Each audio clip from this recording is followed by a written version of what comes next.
This is our today's topic, which is prepare for CISA. So, in this topic, we will discuss how you will prepare for the CISA, what is ISACA, so basic terminologies about CISA and all. Okay.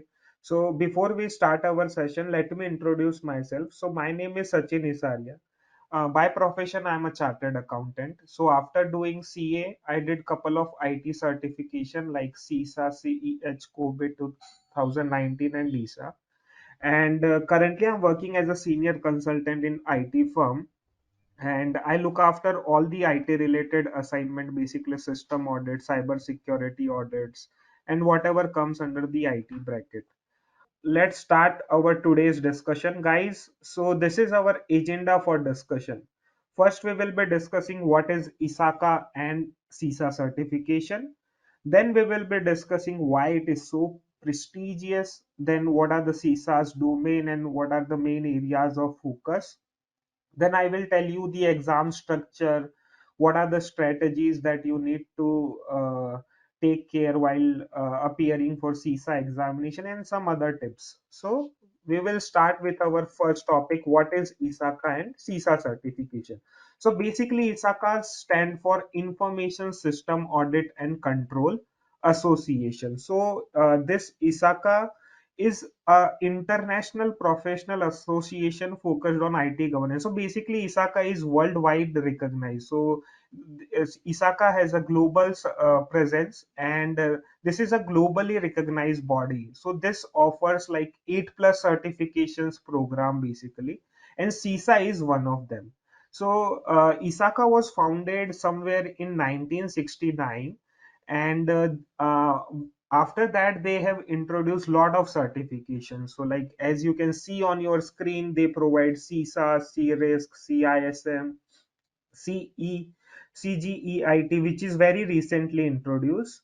Then CDPSC, CET. So likewise, there are a lot of certifications that ISACA offers. Okay. So now we will discuss about CISA certifications. What is CISA basically? So CISA stands for Certified Information System Auditor. Okay.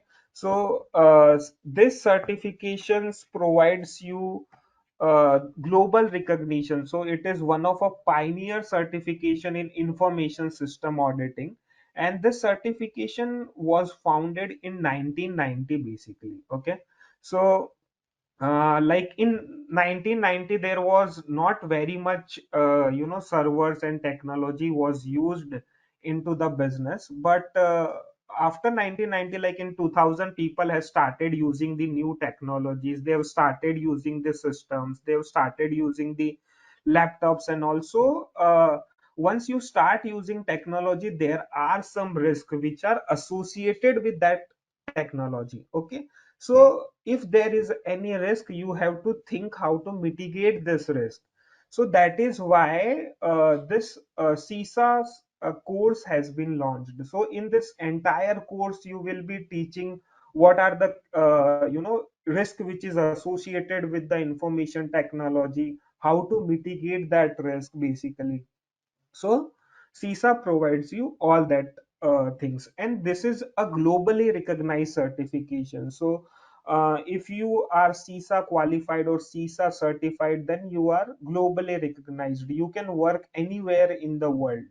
So this certifications has a global recognitions basically. Okay. So this is a brief introduction about CISA certification. Okay. So likewise, they, they every regulator has mandated to do audit from CISA qualified auditor only. So this, from this you can think about the like what is the demand there in the market once you are done with the CISA. Okay. Now, there are some pointers which tells about why it is so prestigious. So, first point is it gives you a competitive edge. Once you are CISA certified, you can perform this audit independently. So that gives you a competitive edge over other professionals. Then it help you to achieve high professional standards. So ISACA and CISA has their own professional standard, how to do audit, what are the things that needs to be taken care while implementing the process and all. So that gives you a high professional standards. Then it confirms and demonstrate your knowledge and experience basically. Then it quantifies and market your experiences, provides a global recognition. So as we discussed earlier, once you are CISA certified or CISA qualified, you have a global recognitions, and it increases your value to your organization. If you are working somewhere in audit department or maybe in any other departments, so once you are CISA certified, you will have some value additions to your organizations as well. So that is why it is so prestigious. Okay.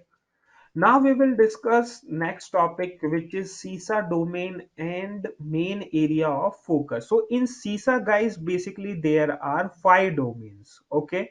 So domain first is information system auditing and process.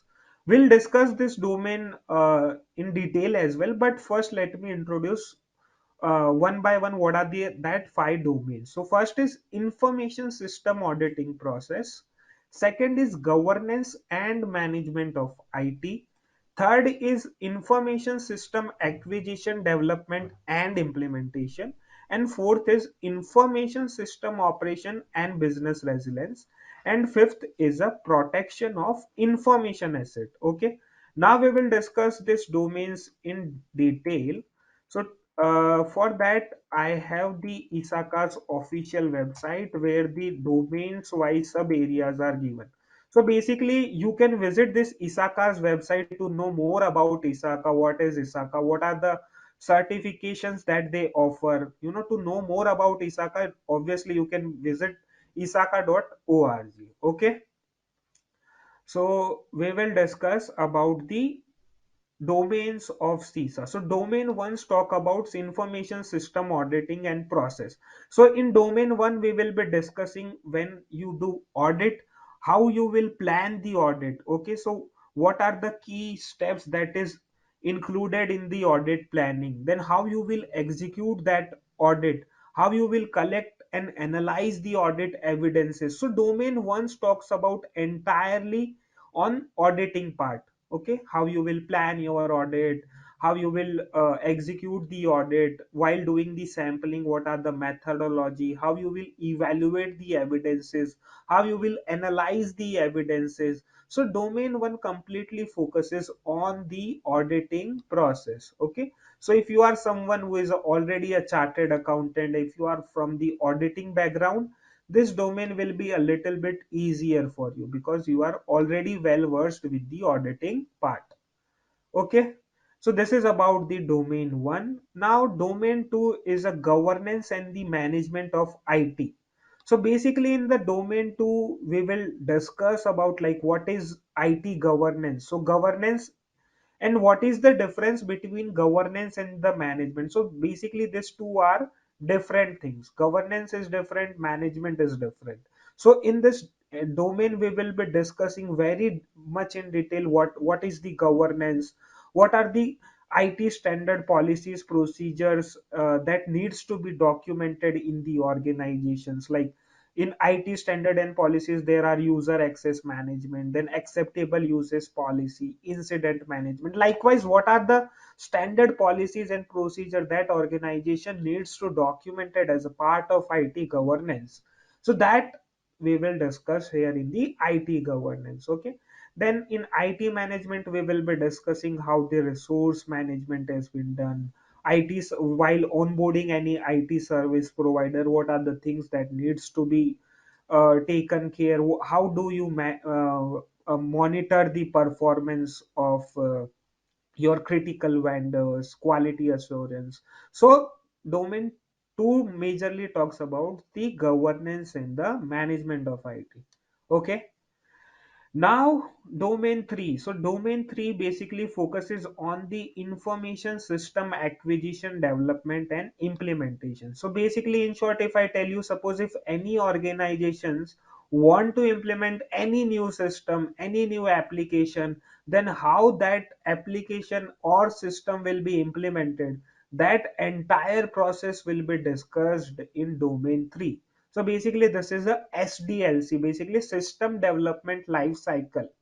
So all, like, as you are aware, suppose if your organization is using some applications, maybe SAP, maybe some other ERP application, and now they want to implement Oracle or some customized application. In that case, how they will develop that applications, what are the standard controls or what are the standard process to implement the process, all that thing we will discuss here in the domain 3. Okay, information system acquisitions and development, then information system implementation. So once your system is developed, how you will implement that system in your organization, that you will do some UAT testing, you will do some post implementation review. So entire thing has been discussed here in the domain 3. Okay, now, domain 4. Domain 4 talks about information system operations and business resilience. So, basically, domain 3 talks about business continuity planning and disaster recovery, basically. So, what does BCP and DR stands for? So, suppose in your organization, if any unusual activity happened due to which your primary or maybe your business goes down, then how you will recover your system, okay, from secondary side. So that is known as your business resilience, basically. Okay, so in business resilience you will see like how the business impact analysis is carried out. Basis on your BIA, you will prepare the BCP and DR documents. This is about domain 4. Now, domain 5 is a technical, like little bit technical, where we will be discussing how do we protect our information asset. Okay.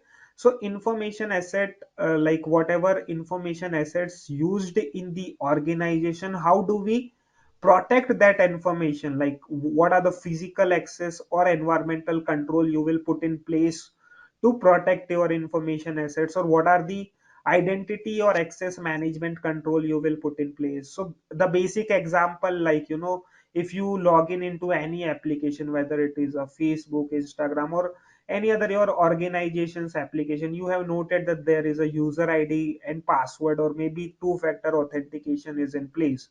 So that is all known as a identity and access management.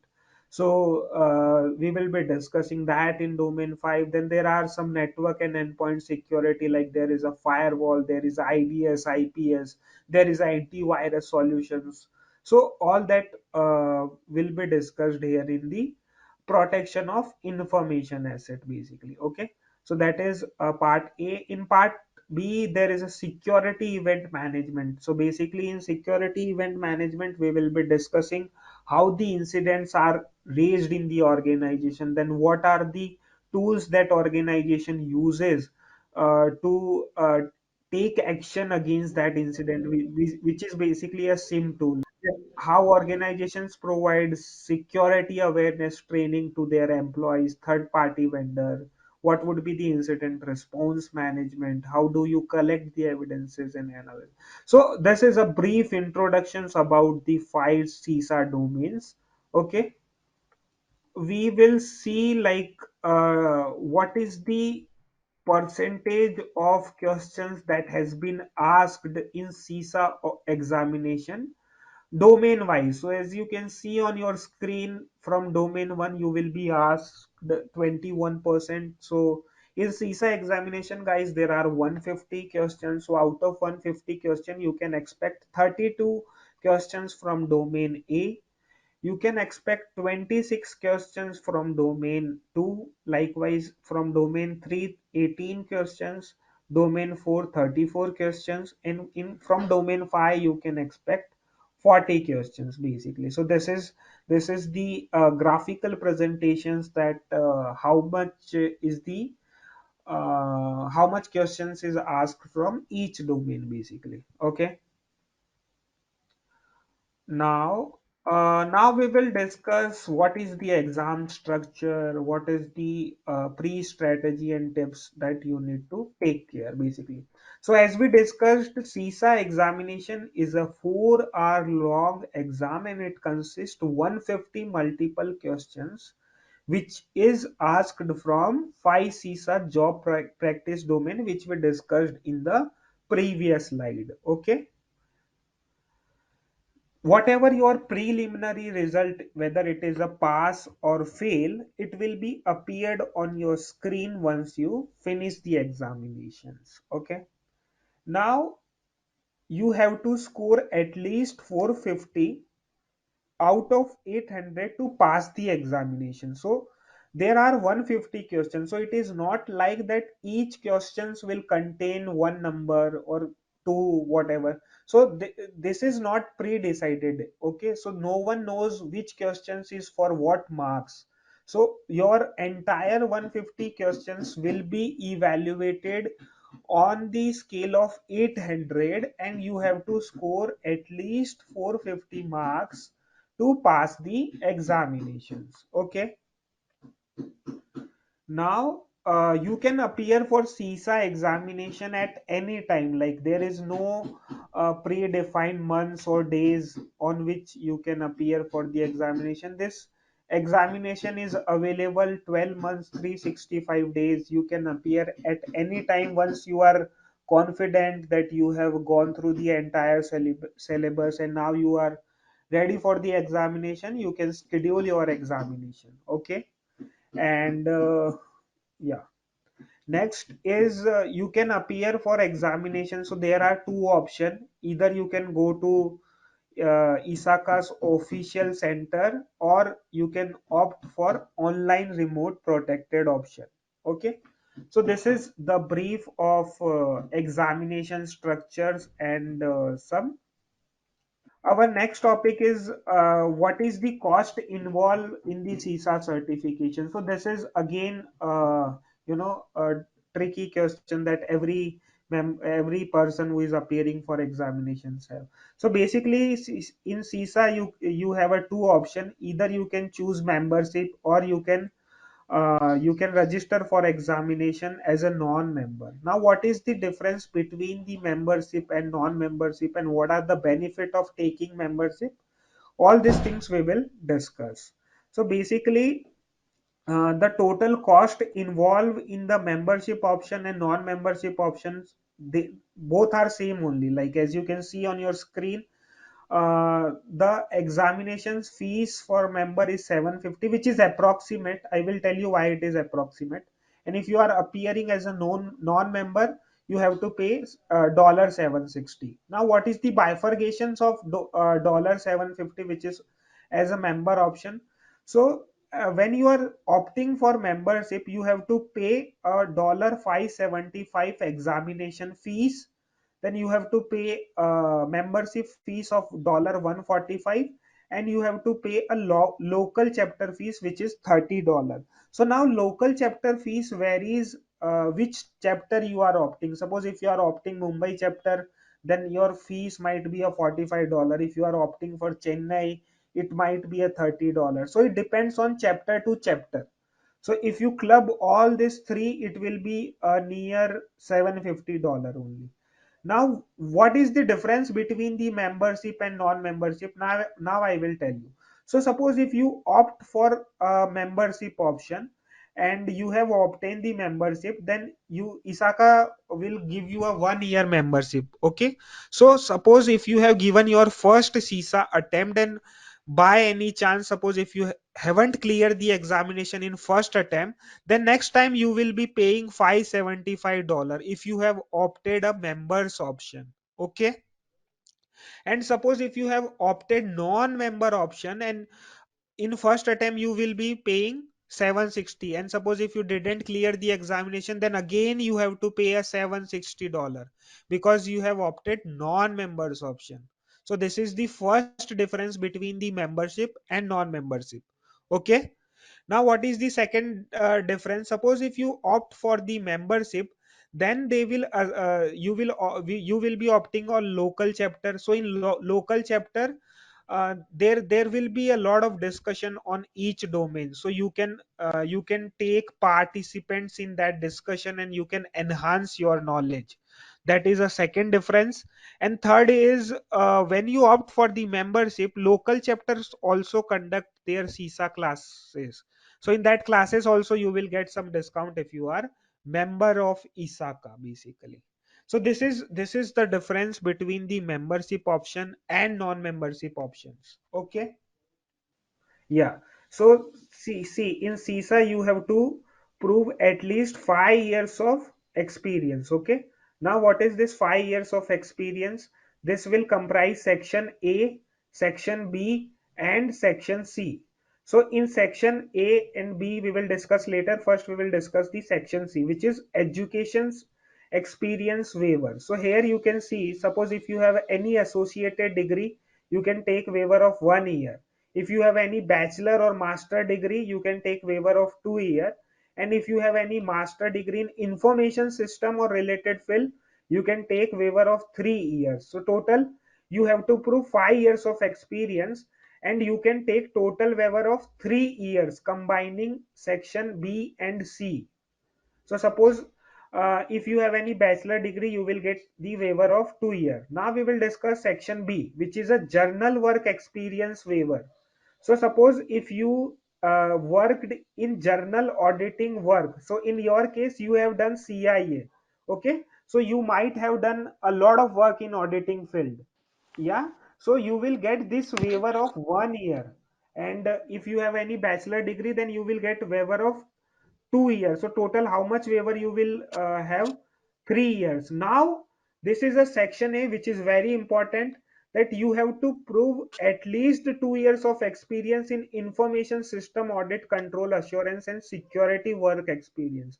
So basically there are 5 domains. So in this form also they will ask in which domain you have gained the experience. See here you have to tick on the domains as well: domain Yeah. 1, domain 2, domain 3, 5. So in your case you have to acquire at least 2 years of experience. Yeah, for CISA preparations, on the website itself, like there is a one CISA's official material, okay, which is CISA book. Then there is 1,000 plus questions CISA book. Now let me open that for you.